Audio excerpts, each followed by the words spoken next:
Well. Look at what just walked back into the room. You didn't announce yourself. You didn't send a warning. You didn't need to. Because the moment you stepped through that door, 100 nervous systems registered the threat before a single brain caught up, and every single ego in that space started calculating their odds, ran the numbers, came up empty, and smiled at you anyway. That is the art. That is the weapon. That is what you've become without even trying. And before we go any further, the book is here. Joker's Crown. How the man they laughed at became the one they fear. Everything they mocked you for. Every room that dismissed you. Every moment you stayed silent while they celebrated too early. This book is the full breakdown of how that silence becomes the most dangerous weapon they never saw coming.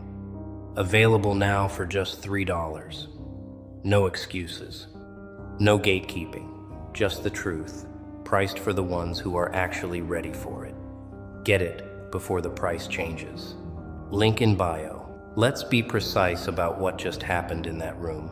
Because precision matters, because language matters, because when 100 people simultaneously feel the ground shift under their feet, it is not an accident. It is not luck. It is not charisma alone.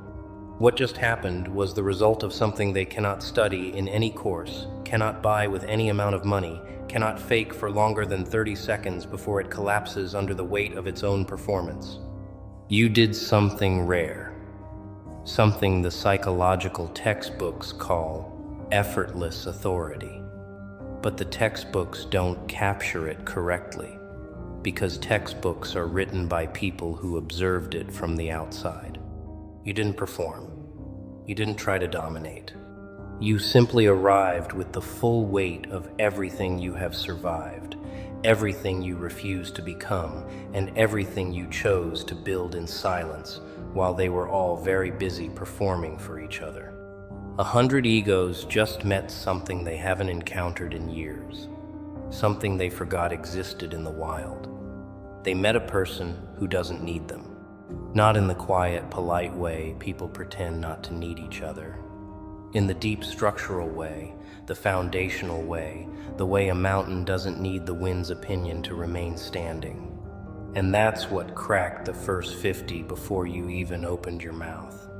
The second 50 cracked the moment you did. So sit with that for a second. Not in arrogance, not in celebration, in understanding. Because understanding this is what separates the people who strike once by accident from the people who walk into every room this way for the rest of their lives. We are not here to celebrate a moment. We are here to dissect a truth, install it permanently, and send you back out there operating at a level they will never be able to explain, no matter how long they try. Before you said a single word, something happened in their bodies that their minds hadn't processed yet.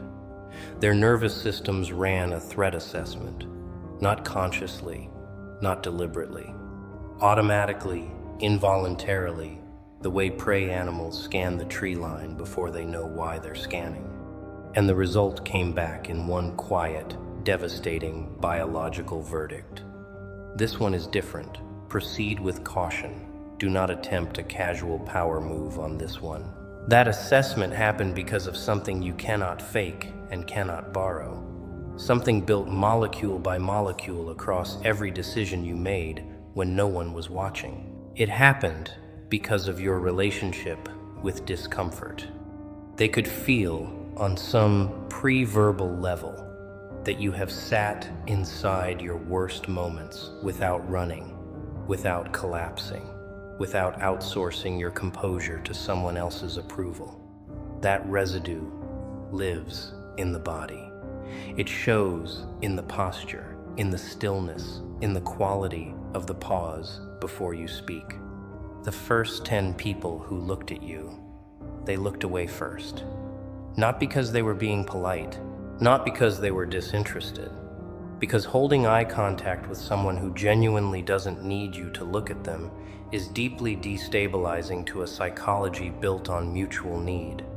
They are used to the subtle negotiation, the social eye contact that says, "I see you," and waits for, "I see you too."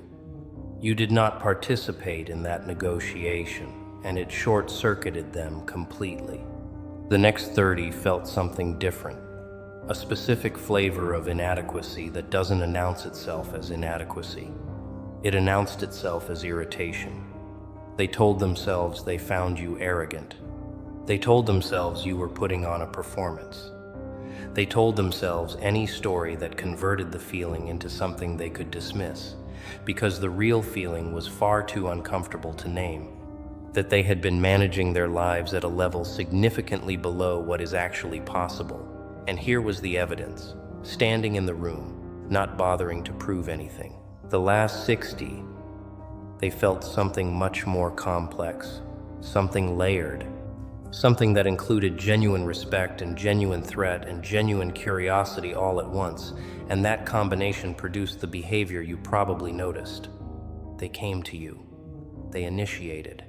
They found reasons to be near you.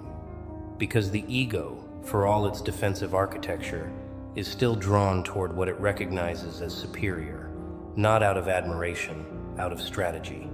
They wanted to figure out what you have and how to get near it, which means they already know they don't have it. And that is the most complete victory available in a social space. Let's talk about what an ego actually is, because this is where it gets psychological, and this is where the real power lies. An ego is not confidence. An ego is not self-assurance. An ego is a defensive structure built to protect a wound. Every single ego in that room was built on the same basic architecture, a fear that without constant external validation, the self would dissolve. That fear is the foundation, the confidence, the charm, the wit, the status signaling. Those are the walls built over the foundation to keep anyone from seeing what's underneath. What you walked into that room with was not another ego. It was something the ego has no protocol for. You walked in with an identity that is not maintained by the room's reaction to it. Your sense of who you are does not get processed through their eyes before it reaches you. It originates internally, it stays internally, and it arrives at their perception already complete, already settled, already done negotiating. And when the ego encounters something that is not dependent on it, it experiences the only thing it is not designed to handle: irrelevance. The cracking sound, the one you probably felt rather than heard, happened when 100 people simultaneously realized that nothing they could say to you would restructure your perception of yourself. The usual weapons didn't apply. Being impressive at you wouldn't work because you weren't measuring. Being dismissive of you wouldn't work because you weren't asking. Being charming at you wouldn't work because you weren't hungry. The entire arsenal of the social ego was sitting in a pile on the floor, and none of it had a target. Here is the deeper truth, the one that makes this permanent rather than temporary. What broke them was not your strength. What broke them was their own reflection in you. Because when you remove the need for validation from the room and simply exist in your full capacity, you create a mirror.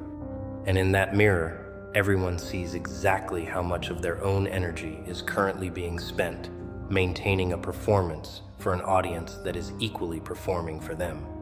You showed them the machinery. You showed them the scaffolding. You showed them that the whole production is optional, and they have never opted out. That is not a comfortable thing to see. That is not something they will thank you for. That is the kind of revelation that either cracks someone open into growth or sends them directly into resentment, and you will see both responses in the weeks ahead. The ones who resent you are the ones who looked in the mirror and chose to smash it rather than examine what it showed them. The ones who gravitate toward you, the ones who find reasons to orbit your life, they are the ones who looked and felt something shift. Pay attention to which ones do which. That information is extraordinarily valuable. You already know what your words did, because you felt the room respond when you used them. But here is what most people never understand about psychological presence. The silence did more damage than anything you said. The pauses, the spaces between sentences, the moments when you simply did not fill the air with sound. Those were the moments that restructured the room's understanding of the power dynamics more completely than any argument, any display, any perfectly crafted statement ever could have.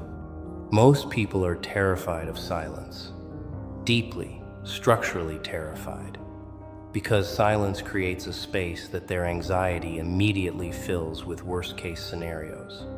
Silence in conversation means they don't like me. Silence after a statement means I said the wrong thing. Silence in a group means everyone is judging me. The ego is essentially a machine for converting silence into self-condemnation, and most people talk compulsively, reflexively, endlessly, not because they have things to say, but because silence feels like falling. You let it fall. You sat inside it. You used it deliberately with the full knowledge that every second of your comfort in it was being felt as a second of discomfort by everyone watching. The people who talk too much in uncomfortable silences, they are giving themselves away. They are showing you the exact shape of their anxiety. And every person in that room who started filling the silence after you created it, every person who jumped in with a joke or a comment or a meaningless observation to patch the hole you deliberately left, they handed you the map to their psychology without being asked. The most devastating single move available in a room full of egos is not the perfect comeback. It is not the impressive fact or the well-timed story. It is the ability to say something that lands with weight and then simply stop, hold the space, let the words sit there in the air, and watch what each person does with the discomfort you just created. The ones who nod and let it breathe are the ones who have some interior space of their own. The ones who immediately reach for a response, who scramble to match it, or redirect it, or dilute it. They are running on empty, performing continuity where there is none. And here is what makes the silence even more lethal in the specific context of 100 egos in one space. Egos are competitive with each other. They are all simultaneously performing for each other and measuring each other, which means the energy in that room was already layered and charged before you arrived. And when you sat inside silence with total comfort, you didn't just disrupt your own dynamic with each person. You disrupted the entire social ecosystem. Because suddenly everyone watching you be comfortable in the silence felt their own discomfort amplified, reflected, and broadcast back to them through the eyes of everyone else who was also watching. You collapsed 100 private negotiations into one public revelation. That is not something they will recover from by morning. Right now, in a minimum of a dozen separate conversations, you are the topic. Not because you did something dramatic, not because you performed, because you didn't perform. And that is the thing that is currently being dissected in kitchens and cars and group chats and bedrooms by people who cannot stop thinking about someone they spent maybe 4 hours near. You are the gap in their usual experience that their brains cannot file correctly, and the brain does not like unfiled experiences. So it keeps returning to them compulsively, looking for the pattern, looking for the category, looking for the explanation that will finally allow it to put you down and move on. Some of them will land on arrogance as the explanation. They will tell whoever will listen that you were cold, that you were trying too hard to be mysterious, that you thought you were better than everyone there. And the person they're talking to will nod and agree and validate the narrative, because that is the social function being served, not truth-telling, but wound management. Arrogant is the word that allows someone to convert their own inadequacy response into a moral judgment about you.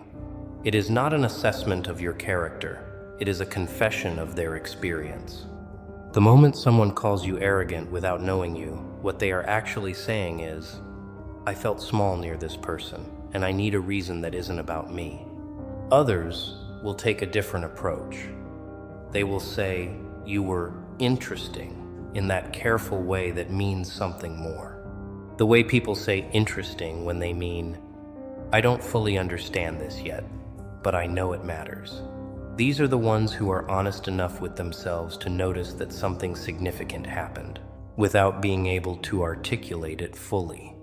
These are the ones who will think about you again tomorrow and the day after, and who will find themselves doing a strange inventory of their own habits and choices in the days ahead, not because you told them to, but because standing near someone operating at a different level creates a comparison that is very hard to unsee. The third group, and pay close attention to this group because they are the most strategically significant, will say almost nothing publicly, but will think about you constantly and privately. These are the people who felt the most impact and have the most to process. They will not describe you as arrogant because they are too honest. They will not describe you as interesting because that feels inadequate. They will simply carry the experience quietly, let it work on them without narrating it to anyone, and you will notice in future interactions that something has shifted. The deference will be subtle. The attention will be different in quality. These are the people who, in a single evening, moved from peer to student without a single lesson being taught. The fourth group is the one you need to be aware of, the one that will make a move. Egos that crack under the weight of someone else's presence do not always go quietly. Sometimes they come back with a concentrated effort to re-establish the hierarchy they felt dissolve. Watch for the sudden expertise, the carefully researched counter-argument, the performance designed specifically for your attention. Watch for the over-explanation, the credential dropping, the social maneuver that is unmistakably engineered to reach you specifically. That is not aggression. That is the ego's last sincere attempt to matter to you. And your response to it, or more precisely your non-response to it, will determine whether they escalate or finally rest. Here is the part they will never understand, even if you explain it to them directly. Even if you write it down and hand it to them and watch them read it with their own eyes. You did not plan this. Not this specifically. You did not wake up and design an emotional demolition of 100 nervous systems. What you did was spend a significant portion of your life making decisions that most people are not willing to make. And then you walked into a room, and the accumulated result of those decisions arrived before you did and introduced itself without asking your permission. You chose, at some point, to stop performing for people who were not paying attention to the real you anyway. That choice, that specific renunciation, is not as small as it sounds. It required you to sit with the discomfort of being misread, mischaracterized, dismissed, and underestimated for long enough that you stopped caring whether you were read correctly. And somewhere in the middle of not caring whether you were read correctly, you became impossible to misread, because a person who is not performing for you is a person who is showing you exactly who they are. And there is a particular clarity to that which reads instantly and deeply, even to people who cannot name what they are responding to. You chose, at some point, to let people leave, not to hold on, not to negotiate for their continued presence, not to reshape yourself into something more palatable to people who were fundamentally not compatible with where you were going. And every time you let someone leave without chasing them, you reclaimed a portion of your own energy that had been locked in the management of that relationship. Multiply that by every unnecessary relationship you released, and you understand why the quality of your presence in a room is what it is. You are not carrying that weight. They can feel its absence. They are all carrying theirs. And the contrast is not subtle. You chose, at some critical junction that probably felt like failure at the time, to stay in a difficult thing longer than was comfortable, because leaving would have meant abandoning something you actually valued. That choice, made under pressure, in the absence of external reward, in the presence of every reason to quit, that choice installed something in you that cannot be installed any other way. Call it integrity, call it internal consistency, call it the alignment between what you say matters and what you actually do when it costs you. Whatever you call it, it is visible, it is felt, and it is the single most powerful component of what happened in that room tonight. The 100 egos that cracked today were not cracked by your performance. They were cracked by your non-performance. They were cracked by evidence, by living proof that the way they are spending their lives is a choice and not an inevitability. You showed them that it is possible to move through the world without running the constant social performance, without the anxiety maintenance, without the exhausting management of how you are being perceived at every moment. You showed them that someone chose differently and survived and arrived at something that they, with all their performance, have not arrived at. That is the most destabilizing thing one human being can show another. And you did it without trying. And that is the part that will keep them awake. They will come back. Not all of them, but the important ones will. And they will come back changed. And they will come back pretending not to be changed, which is the most important detail of all. Because a person who has been genuinely impacted and is too proud to admit it will approach you with a studied casualness that is exactly as casual as a chess move. And if you are paying attention, you will see the calculation underneath the ease, and you will know that you are dealing with someone who has spent time since you last met thinking about how to stand near you without flinching again. This is where your real leverage lives. And by leverage, I do not mean manipulation.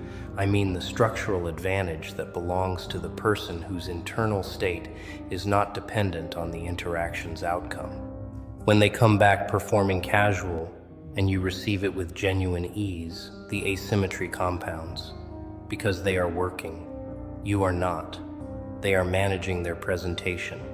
You are simply present. And the energy cost of managing a performance versus the energy cost of being genuinely present is so vastly different that it shows continuously in every microsecond of the interaction. And they feel it every moment without being able to name it. The ones who come back with something to prove are the ones who give you the most information. Watch what they try to prove. Watch which specific qualities they perform in your presence that they did not perform before you met.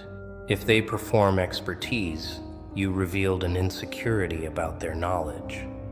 If they perform social ease, you revealed an insecurity about their likability. If they perform busyness, you revealed an insecurity about their significance. People perform for their specific audience, and the performance is always precisely shaped around the wound that audience revealed. You become, for a certain category of person, the one they are rehearsing for. And the more clearly you demonstrate that you are not measuring them by those metrics, the more intensely they will escalate the performance, which is its own quiet devastation to watch. The ones who come back genuinely are the rarest and the most valuable. These are the people who experience the crack, not as defeat, but as opening, who went home and sat with the discomfort instead of medicating it with narrative, who asked themselves difficult questions instead of looking for a story that let them off the hook. These people are not coming back to compete. They are coming back because they felt something real near you and they want more of what produced that feeling. Not specifically you, but the quality of presence you demonstrated, the reality of it, the texture of it, the proof that it exists in a human being and therefore might be possible for them. These people become the best people in your life. And then there is the very last category, the smallest, the most significant. The ones who don't come back at all. Not because they are resentful, not because they are unaffected, but because the experience was complete, because something shifted in a single encounter that did not require a follow-up. These are the interactions that ripple outward without your knowledge, the ones that echo in decisions made in rooms you will never enter, in conversations about situations you will never be told about. These are the most powerful impacts available to a human being, the kind that continue working long after you have moved on to the next thing, touching people who will never know your name. That is the reach of someone who operates at the level you operated at tonight.